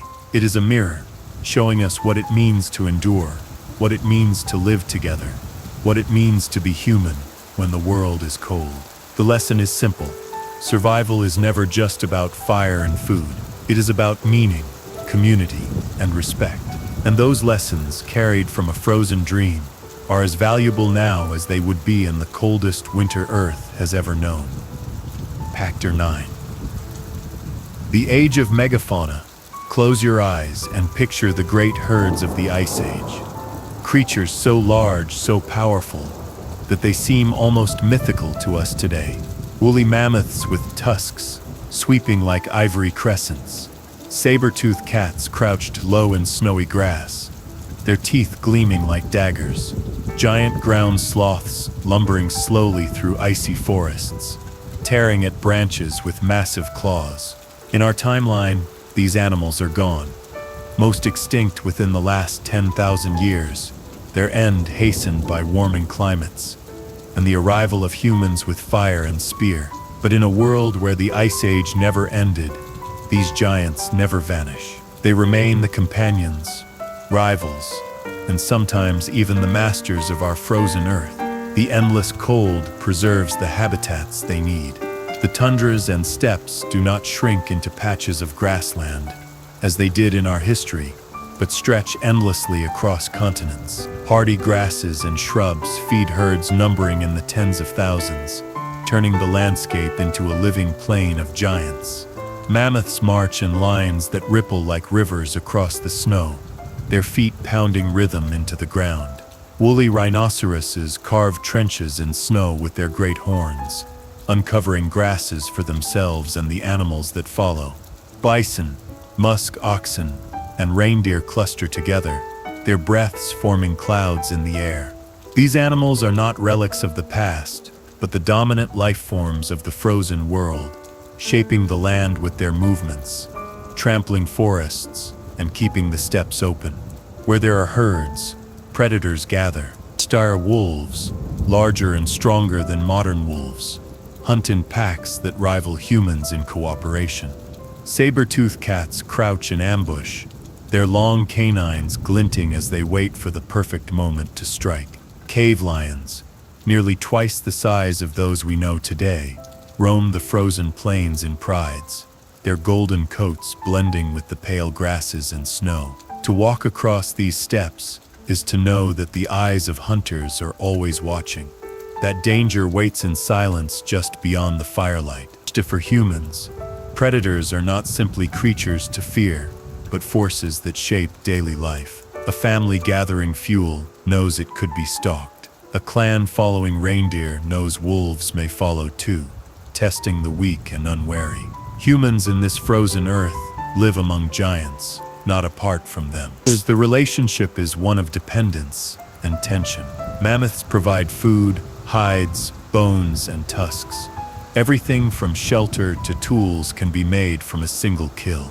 Yet to hunt one is to risk lives, for a charging mammoth can scatter hunters like leaves in a storm. Some clans specialize in following herds, tracking their migrations for weeks, waiting for the rare chance when conditions give them the advantage. Reindeer, easier to manage, become closer companions. They are hunted, yes, but some are tamed, harnessed to sleds, providing milk and fur. Dogs, born from wolves, grow even more important in this world, their keen senses and loyalty bridging the gap between humans and wild predators. Daily life is woven with the presence of these animals. Camps are pitched along migration routes, their survival depending on the timing of herds. Families share stories of hunts gone wrong, of men crushed under mammoth feet, of women driving off wolves with firebrands. Children grow up learning to track prints in the snow, to read the signs of grazing and trampling, to listen for distant rumbles that mean herds are near. Human culture is inseparable from the giants that shape it, and culture itself reflects this closeness. Myths are carved into bone and ivory, painted on cave walls, sung around fires.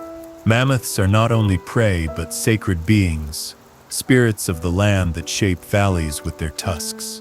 Saber-toothed cats are feared and revered, symbols of death, cautionary figures in stories told to children. Cave lions become avatars of strength, their likenesses etched onto tools and jewelry. Humans thank the spirits of animals after each hunt, offering bones or songs in rituals meant to honor the life taken. Just as agricultural societies later created gods of harvest and fertility, these frozen cultures build their beliefs around the giants that surround them. The persistence of megafauna changes the course of human development. In our history, their extinction opened niches for smaller animals and drove us toward domesticating livestock like cattle, sheep, and goats. Farming emerged as a response to shrinking wild resources. But here, with mammoths and bison still abundant, with reindeer and musk oxen thriving, farming remains distant. Why plant when the plains themselves feed the herds that feed you? Instead of fields and barns, humanity invests its energy into better weapons, stronger sleds, more efficient ways to preserve meat. The presence of giants delays the agricultural revolution, anchoring humanity in a deep and lasting partnership with the frozen wild. Technology evolves with this challenge. Spears grow longer, their tips weighted to pierce thick hides. Harpoons for hunting seals and whales become masterpieces of bone and sinew, barbed to hold fast. Traps are devised, some simple pits dug in snow, others elaborate snares hidden beneath drifts. Clothing is tailored not just from furs, but from layers designed to withstand weeks of exposure, stitched with bone needles that become treasures passed from one generation to the next. The need to hunt giants sharpens human cooperation. No single hunter can bring down a mammoth. Entire clans coordinate, driving animals toward cliffs or into deep snow, relying on trust and timing to survive. The very act of hunting teaches humans to work together, to plan, to think beyond themselves. And yet, for all their importance, megafauna are not invincible. They live on the edge of survival just as humans do, vulnerable to starvation and harsh winters, to predators that grow bolder, to overhunting, if desperation pushes people too far. But their continued presence shapes everything: landscapes, ecosystems, and human minds. Evolution itself follows a different course. Predators remain large because their prey remains large. Grasslands stay wide because herds trample them open. Even humans evolve in this crucible, their bodies hardened by endless pursuit, their minds sharpened by the need to outwit creatures far stronger than themselves. To imagine this frozen earth is to imagine a planet where humans never walk alone. We live with giants, dependent on them, challenged by them, inspired by them. Our myths, our tools, our movements across the land are written not only in human terms, but in the language of mammoths, lions, and wolves. Civilization as we know it may come later, slower, or in different forms. But humanity is not lesser for it. We are shaped into something else, a species forever bound to the rhythm of giants, living in their shadow, surviving in their company. In this endless ice age, the age of megafauna never ends, and perhaps that is the truest difference. For us, they are memories, skeletons in museums, shadows painted on cave walls. For them, in this frozen timeline, they are still here, breathing, walking, thundering across the steppes, eternal reminders that Earth belongs not only to us, but to all who endure its cold embrace. Chapter 10. Civilization's alternate path.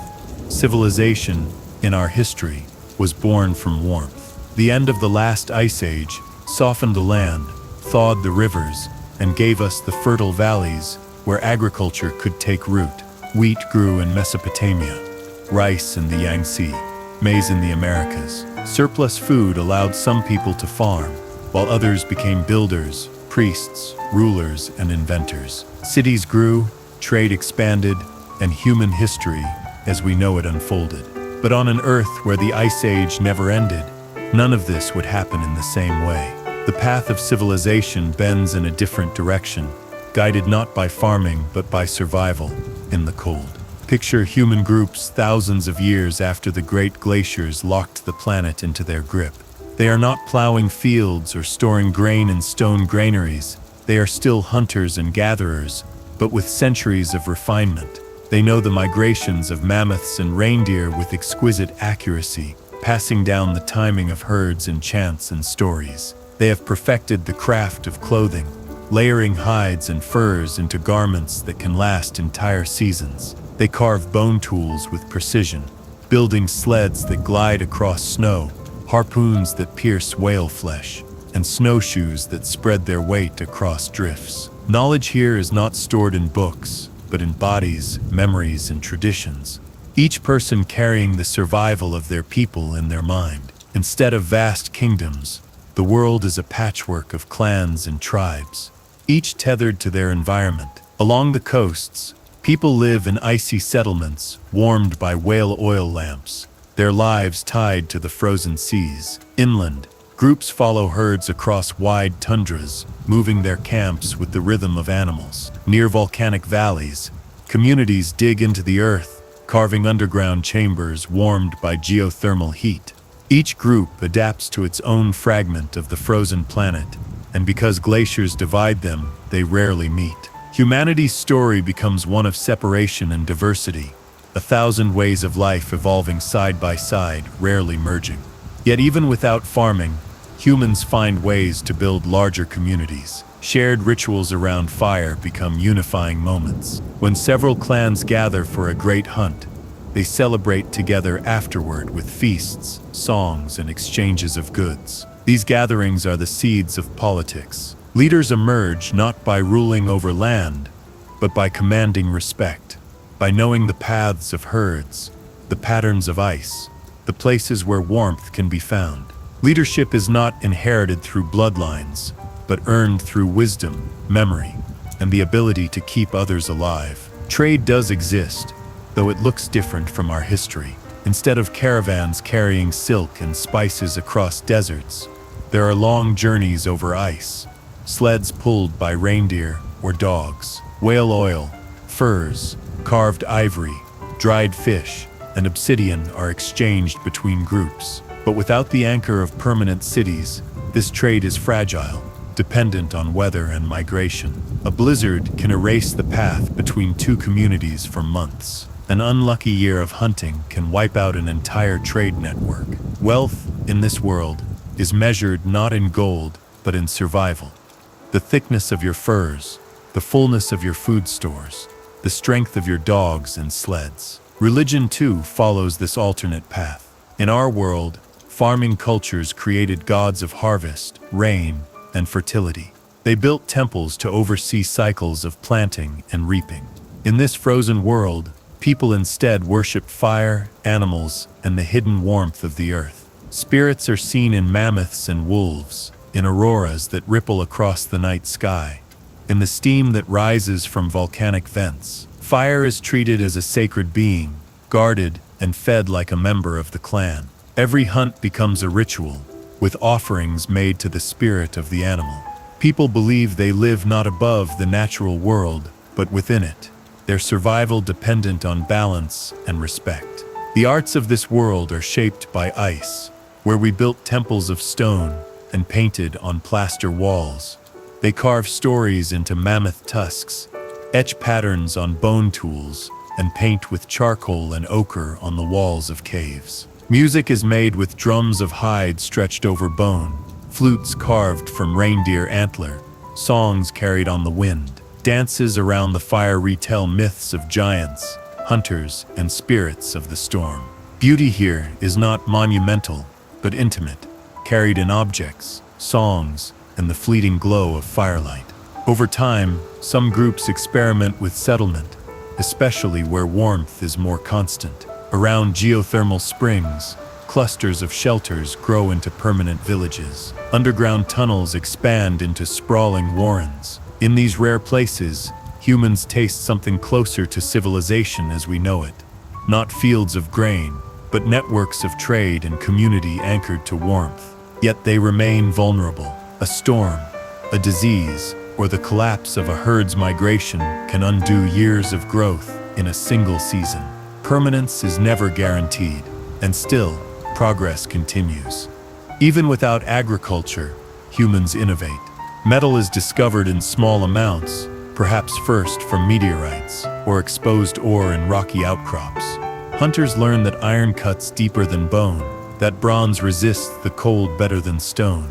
Metallurgy develops slowly but steadily, directed towards survival rather than empire. Tools become sharper, shelters stronger, sleds more durable. There are no great armies clad in bronze, but there are hunters armed with weapons sharper than ever before, fighting not for conquest but for food and fire. Civilization's alternate path is not one of towering cities or sprawling empires, but of resilience, adaptability, and respect for the limits of nature. Humanity here never believes it has conquered the earth. The ice is always stronger, the storms always more powerful, the cold always waiting. Instead of bending the world to our will, we bend ourselves to fit the world. Our cultures grow around fire, our technologies around survival, our myths around giants and spirits of the frozen land. It is tempting to think of this as a lesser path, as though without agriculture and empires, humanity is stunted. But perhaps it is simply different. Perhaps in this timeline, we become not masters of the earth, but its stewards, living closer to the rhythms of nature, more aware of our fragility, more humbled by the forces around us. Perhaps we find meaning not in building monuments of stone, but in the act of keeping the fire alive through another storm, of raising children in warmth and safety against impossible odds, of passing on knowledge through stories that endure when writing never comes. Civilization in this frozen world is not absent. It is simply smaller, quieter, and more deeply bound to survival. It grows not upward into towers, but outward into traditions, stories, and connections. And though it may never build the cities we know, it builds something else. A form of humanity forged in ice, strong not because it dominates the earth, but because it learns to endure it. Chapter 11, The World Map of Ice. If we could look down at this frozen earth from space, it would not resemble the blue and green planet we know. Instead, it would shine white, gleaming with glaciers that stretch across continents, its oceans sealed under frozen lids, its deserts blanketed in snow. The map of the world, the very geography that shaped our history, would be rewritten by ice. Start with Europe. In our world, Europe was the cradle of much of modern history, its fertile rivers and valleys feeding empires and nations. In this frozen earth, Europe is smothered. Scandinavia, Britain, France, and Germany vanish under kilometers of ice.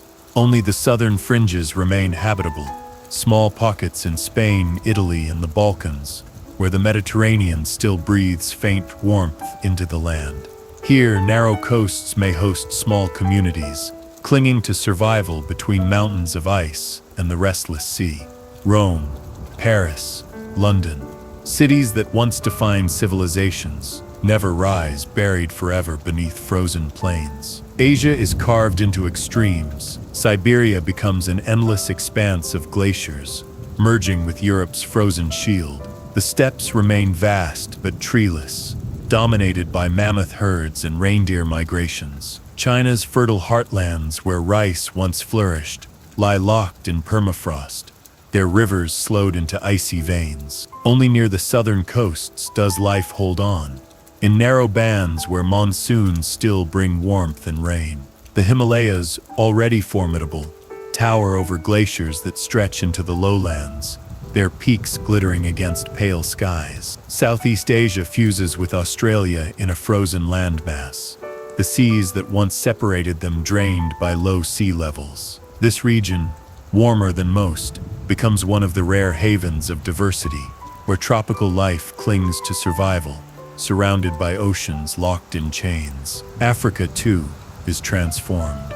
The Sahara, instead of a desert of heat, becomes a desert of ice, its sands buried beneath snow swept down from the north. Northern Africa is inhospitable, its once fertile river valleys frozen solid.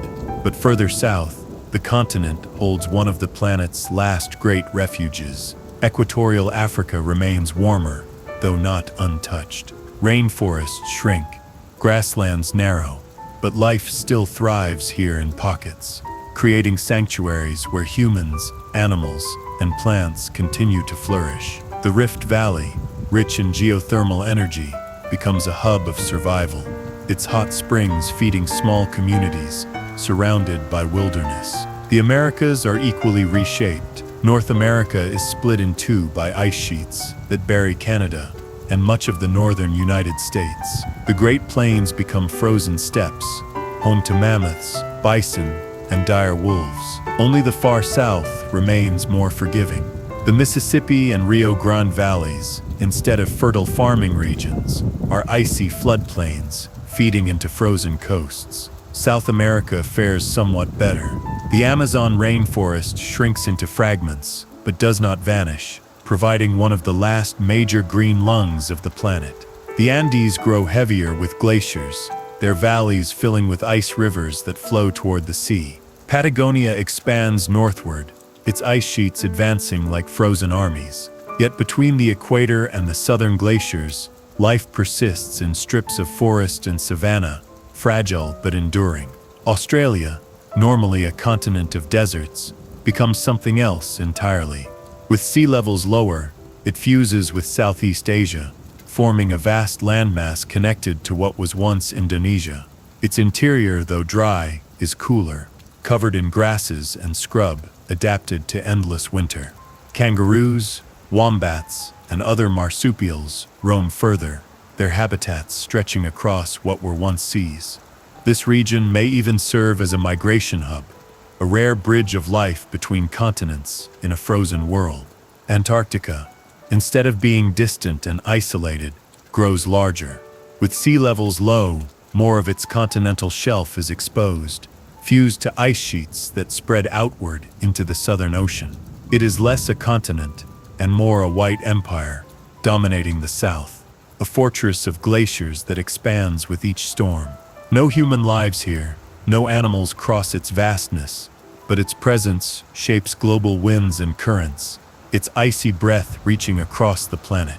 The oceans themselves are transformed beyond recognition, With sea levels locked low, entire regions of shallow sea become exposed. The Bering Strait is not water, but a bridge of tundra. The Mediterranean shrinks, its coastline pushed far inward. The South China Sea becomes land, stitched together with frozen rivers. The Caribbean narrows into smaller channels, while the coastlines of every continent stretch outward into plains of frozen seabed. The oceans no longer divide humanity. They connect it with icy bridges, though these bridges are treacherous, swept by storms and choked by snow. From the ground, this world feels alien. Valleys we know as fertile are barren. Rivers we know as mighty are sluggish and half-frozen. Deserts become fields of snow. Mountains stand taller because their shoulders are draped with ice. The auroras, brighter in this world, ripple further toward the equator, painting skies green and red above lands that never knew them in our history. The Earth itself feels smaller, its habitable zones compressed into narrow belts near the equator, forcing humans, animals, and plants to compete more fiercely for space. The map of politics, if we could imagine it, would be equally fractured. There are no empires spanning continents, no nations with borders as we know them. Instead, there are clusters of survival, small cultures tied to valleys, coasts, and geothermal oases. They may never meet those across the ice. If they do, it is after months of dangerous journeys, sleds pulled across frozen plains, trade carried out under skies of swirling snow. The world is less interconnected, but more diverse, each region developing on its own, shaped by the particular rhythm of its glaciers, its storms, its herds. To imagine this map is to imagine a world both familiar and strange. The outlines of continents remain, but their colors are gone, replaced by white and gray. Life is not absent, but concentrated in narrow corridors of warmth, strung like threads across the frozen canvas. Humanity does not spread evenly, but clusters in fragile networks, always at the mercy of storms and ice. This frozen geography shapes everything. The animals that survive, the myths that flourish, the tools invented, and the pace of human progress. The Ice Age world is not just colder, it is smaller, harsher, and more fragmented. Yet it is also alive, in its own way, humming with life adapted to the edges, stubbornly holding on. And for those who live there, the map of ice is not a tragedy, but simply home. The only Earth they know, white and endless, vast and unyielding. Chapter 12. Energy in the cold. Energy is the quiet heartbeat of civilization. In our history, it began with fire. Wood gathered from forests, sparks struck from stones, and grew into something far greater. Water wheels, windmills, coal, oil, electricity, nuclear power. Each step gave humanity new strength, new reach, new ways to build and imagine. But in a world where the Ice Age never ends, energy follows a different path. The needs are the same: warmth, light, power. But the sources are fewer, harsher, and far more precious. The story begins, as always, with fire. It is the first and most vital energy, the one thing that stands between life and death in the frozen wilderness. People carry embers with them, hidden in containers of ash, keeping them alive for weeks as they move with herds. They burn whatever they can find: driftwood gathered along icy coasts, bones and dung dried into fuel, peat dug from beneath frozen ground. Later, whale oil becomes one of the greatest treasures of the frozen earth, not just food but fuel, its thick flames feeding lamps that burn through the endless nights. In this world, energy is not abstract. It is immediate, tangible, always at risk of running out. Forests are rare, but where they exist, they are guarded like sacred places. Each tree felled is a decision weighed heavily, because regrowth in the cold is painfully slow. Families mark groves with stories and rituals, treating them as gifts of the spirits. Wood is not wasted on frivolity. It is burned only when absolutely needed, shaped only into tools and shelters that ensure survival. Unlike our history, where forests were cleared to make room for fields and cities, Here they remain small, isolated, and revered. Over time, people learn to draw warmth from the earth itself. Volcanic zones and geothermal springs become the beating hearts of survival. Steam rising from cracks in the ground is not just a curiosity, but a resource. Villages cluster around hot springs, their shelters warmed by channels of water diverted into underground chambers. Hunters return from weeks on the tundra to these rare oases, thawing their frozen limbs in heated pools. Later, ingenuity grows. Stones are arranged to trap and redirect steam, pits dug to capture and store hot water.